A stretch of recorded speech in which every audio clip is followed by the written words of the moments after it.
He leaned into the Cuxa fountain.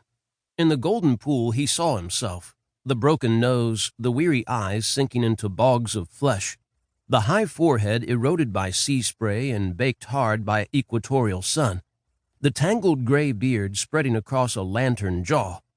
He lathered up, letting the cake slide down his arms and chest like a tiny toboggan, catching it before it hit the flagstones. Sulcus praecentralis, sulcus praecentralis, sulcus praecentralis. Ivory soap, mused Anthony as he rinsed. Procter & Gamble at its purest. At that exact moment he felt clean, though the oil he knew would be back the next day. The oil always came back. For what soap on earth could scrub away the endless black gallons that had spilled from the fractured hull of the SS Carpco Valparaiso? What caliber of purity could erase that particular stain? During the cold months, Anthony had kept a Turkish bath towel handy, but now it was mid-June, the first day of summer, in fact, and a simple jog through the museum would be sufficient to get him dry. And so he put on his jockey shorts and ran, moving past the Ponto chapter house, the Nine Heroes Tapestries room, Robert Campen Hall with its homey Annunciation, the angel Gabriel advising Mary of God's intentions as she sits in the bourgeois parlor of the artist's patrons, surrounded by tokens of her innocence, fresh lilies, white candle, gleaming copper kettle. At the entry to the Langan Chapel, beneath a rounded arch set on lintels carved with blooming acanthus, a 60-ish man in a flowing white robe stood weeping. "No," he moaned, his low liquid sobs echoing off the limestone. "No." Except for the man's wings, Anthony might have assumed the intruder was a penitent like himself.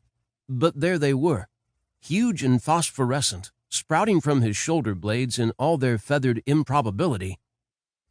"No." The glowing man looked up. A halo hovered above his snowy hair, flashing bright red, on, off, on, off, on, off. His eyes were rheumy and inflamed. Silver droplets rolled from his tear ducts like beads of liquid mercury. "Good evening," said the intruder, convulsively catching his breath. He laid his hand on his cheek, and like a blotter pressed against some infinitely sad letter, his palm absorbed the tears. "Good evening, and happy birthday, Captain Van Horne." "You know me?" "This is not a chance meeting." The intruder's voice was wavering and fragmented, as if he were speaking through the whirling blades of an electric fan. "Your schedule is well known among us angels.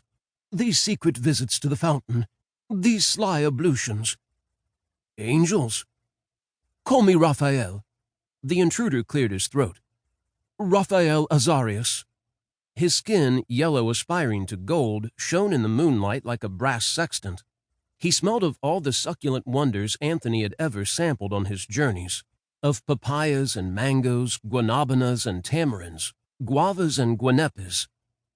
"For I am indeed the celebrated archangel who vanquished the demon Asmodeus." A winged man, robed, haloed, delusions of divinity. Another New York lunatic, Anthony surmised. And yet he did not resist when the angel reached out, wrapped 5 frigid fingers around his wrist, and led him back to the Cuxa fountain. "You think I'm an impostor?" asked Raphael. "Well, be honest." "Of course I think you're an impostor." "Watch." The angel plucked a feather from his left wing and tossed it into the pool. To Anthony's astonishment, a familiar human face appeared beneath the waters, rendered in the sort of ersatz depth he associated with 3D comic books. "Your father is a great sailor," said the angel.